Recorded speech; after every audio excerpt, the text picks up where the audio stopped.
Hello students, welcome back to evaluation IAS. UPSC prelims के लिए environment and ecology series की हमारी पहली video guys. We are very happy to announce our first lecture on environment. Right, इस lecture में हम environment के जो बेसिक टर्म्स हैं, जो इनिशियल्स हैं, like environment as a concept itself, ecology, ecosystem, इनके जो आपसी इंटर रिलेशंस हैं उनके बारे में। राइट, और फिर ये जो पूरी लेक्चर है, जो पूरा ये सीरीज़ है, इसको हम किस तरीके से गो थ्रू करेंगे, ये वीडियो के एंड में हम करेंगे discuss after going through all this concepts. Right, so environment एक स्पेशल अटेंशन डिजर्व करता है guys, specially in our prelims, because in mains GS paper third usually आप 1 से 2 क्वेश्चन फेस करते हो। Right, not more than that. और GS के पहले पेपर में जहाँ ज्योग्राफी है, वहाँ भी आप एक आध क्वेश्चन जहाँ ज्योग्राफी इन्वायरमेंट का जो मिक्सचर है आपको मिल जाता है। तो इन्वायरमेंट में इसका वेटेज उतना ज़्यादा है नहीं, बट कमिंग टू प्रीलिम्स में इसका बहुत ज़्यादा वेटेज है गाइस। अब हाइज एंड लोज की बात करें तो 2021 की स्लाइड अपलोड नहीं कर पाया इसमें। 2021 में अराउंड 15 क्वेश्चंस थे इन्वायरमेंट से। जब सिलेबस चेंज हुआ गाइस 13 में, तो उस साल अराउंड 22 क्वेश्चंस थे।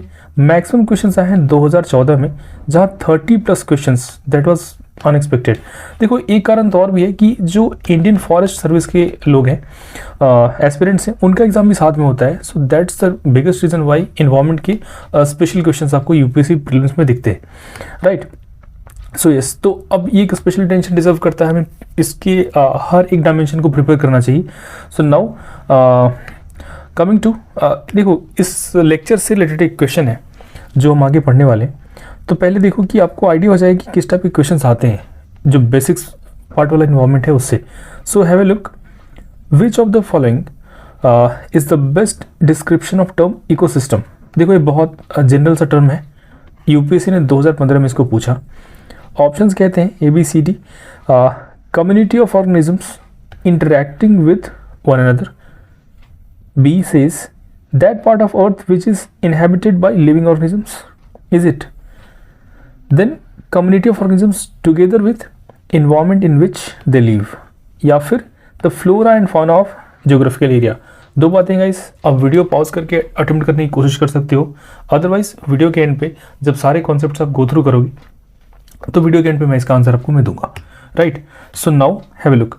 देखो, जब भी इन्वायरमेंट की बात करते हैं as a part of your UPSC syllabus, तो आपके माइंड में क्या आता है?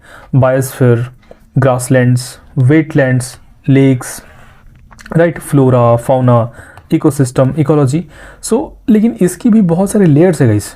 टू स्टार्ट विथ, आपको ऐसा नहीं कि इन्वायरमेंट आप अगर 2-4 रामसर साइट याद कर लो या बायोस्फीयर रिजर्व याद कर लो तो इन्वायरमेंट का सिलेबस पूरा हो गया।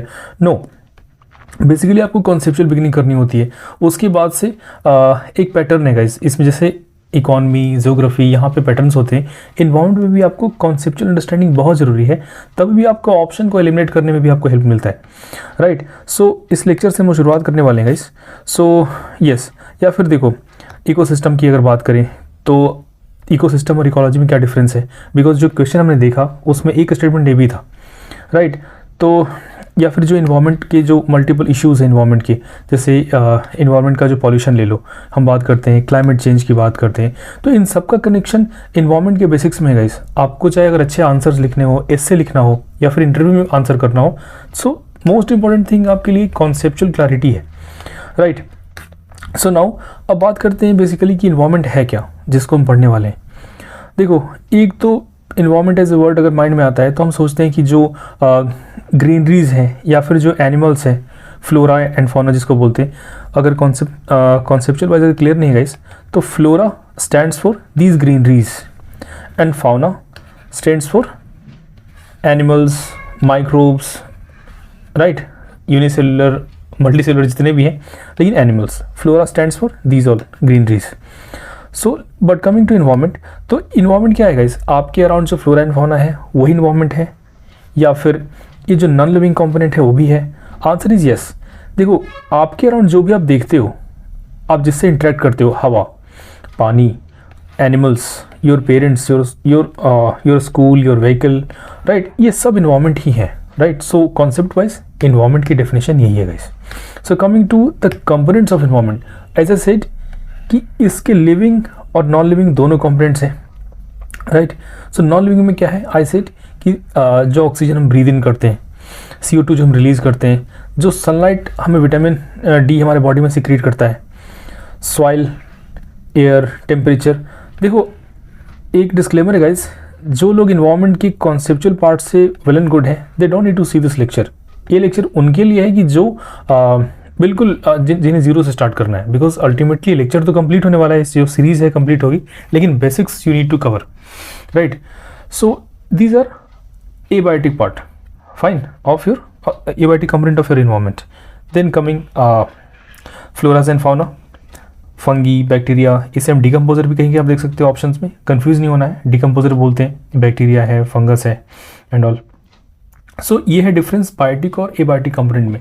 अब देखो ये दोनों कंपोनेंट, जो कंपोनेंट्स इन्वायरमेंट के आपस में इंटरेक्ट करते हैं, राइट, क्योंकि किसी इन्वायरमेंट की स्टेबिलिटी उसी बात पर डिपेंड करती है कि उसके बायोटिक, यानी कि ये ह्यूमन बीइंग भी उसमें ले लो, बाकी एनिमल हो गए, वो आपस में इंटरेक्ट करें, प्लस जो एबायोटिक कंपोनेंट है, बिकॉज क्या ये पॉसिबल है कि बिना वाटर के ये सस्टेन कर पाएंगे? कुछ ह्यूमंस शायद 7 दिन कर सकते हैं, कुछ स्नेक्स कुछ मंथ्स कर सकते हैं, but ultimately they need this. Air के बिना तो कोई कुछ मिनट्स में ही डेथ हो जाती है ह्यूमन को, अगर कुछ आवर्स में, राइट, मतलब कुछ 30-40 मिनट का ऐसा कुछ है guys, I am not sure. जो वाटर है, रेनफॉल है। सो बेसिकली किसी इन्वायरमेंट की सस्टेनेबिलिटी इसी बात पर डिपेंड करती है कि उसकी बायोटिक और एबायोटिक जो कंपोनेंट है या फैक्टर्स हैं, उनमें कितना इंटरकनेक्शन, कितना स्ट्रॉन्ग है, right. Coming to the next concept जो किसी सीरीज में है, इकोलॉजी। बेसिकली क्या है गाइस, ये ब्रांच ऑफ साइंस कह लो या फिर ब्रांच ऑफ बायोलॉजी कह लो बेसिकली, ठीक है, जहाँ पे आप देखते हो कि अभी जो हमने बात की ना इंटर रिलेशन की, जो इंटरडिपेंडेंस है, जो इंटर रिलेशनशिप्स है किन के बीच में। अब ये ले लो कि अब जैसे आपने फूड, देखो कॉन्सेप्ट समझते हैं जिसे हम आगे पढ़ेंगे भी, फूड चेन। क्या लगता है फूड चेन में कोई कनेक्शन है, रिलेशनशिप है? अगर है तो अब देखो कि उसमें क्या डिपेंडेंसी भी होती है कि अगर फूड चेन में से एक मिसिंग हो गया तो मतलब उस फूड चेन की स्टेबिलिटी पे खतरा आ जाएगा, राइट। सो यही आप इस कॉन्सेप्ट को कनेक्ट करो कि ecology is the study of relationships between living organisms. सबसे पहले फाइन, ह्यूमंस भी उसमें आएंगे, ये fish, bird, snake, right, cockroach, then and their physical environment. और फिजिकल इन्वायरमेंट में क्या आएगा, ये सारा air, sunlight, water and all. तो ये है इकोलॉजी एज ए कॉन्सेप्ट। तो ये है relationship between living organisms and their physical environment, right. So now coming to, देखो ये पार्ट सबसे ज़्यादा इंपॉर्टेंट है। अब इस पार्ट को समझने से पहले आपको मैं बेसिक से एक चीज़ समझाता हूँ। हमने अपनी क्लास 3rd या 4th से इस चीज़ को पढ़ना शुरू किया है कि देखो सबसे पहले हम बेसिक लेवल पे क्या बोलते हैं, basic level of living, cell, right, cell, tissue, फिर टिश्यू से क्या है हम कनेक्ट करते हैं गाइस, ऑर्गन, बिकॉज ये ऑर्गेनाइजेशन लेवल इसी टाइप से है गाइस।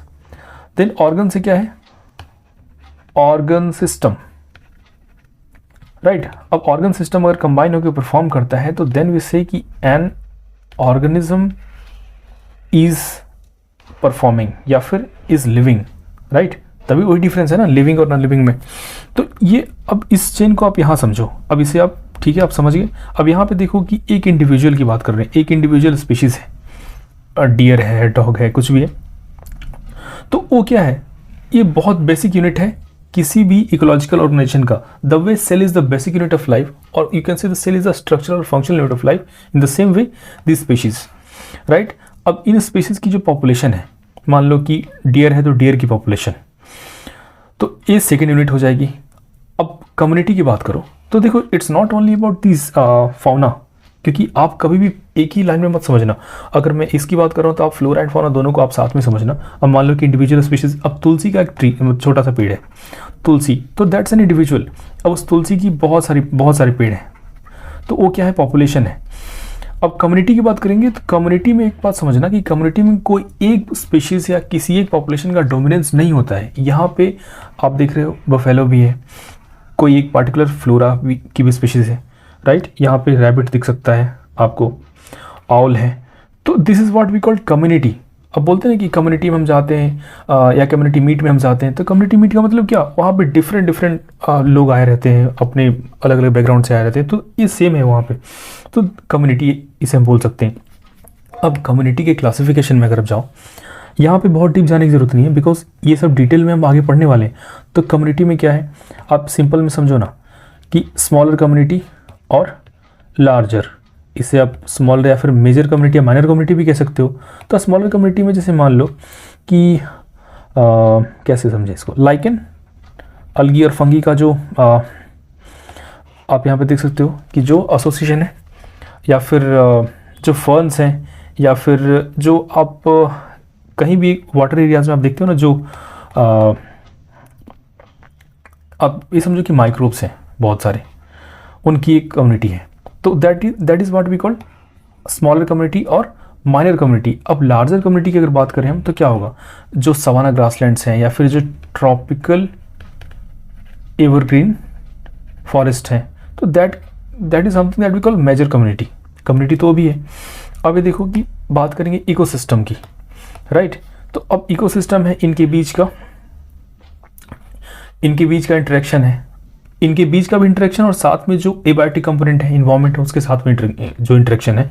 बिकॉज ये स्टार्ट में जो क्वेश्चन आया था, जो मैंने डाला था 2015 वाला क्वेश्चन, वो इकोसिस्टम के ऊपर ही था, राइट। तो ये सारी चीज़ें देखो एक लेयर बाय लेयर जुड़ती जा रही हैं दूसरे से, यही कॉन्सेप्चुअल अंडरस्टैंडिंग है जो आपको चाहिए। देन बहुत सारे जब इकोसिस्टम कंबाइन होते हैं तो बनता है बायोम, राइट।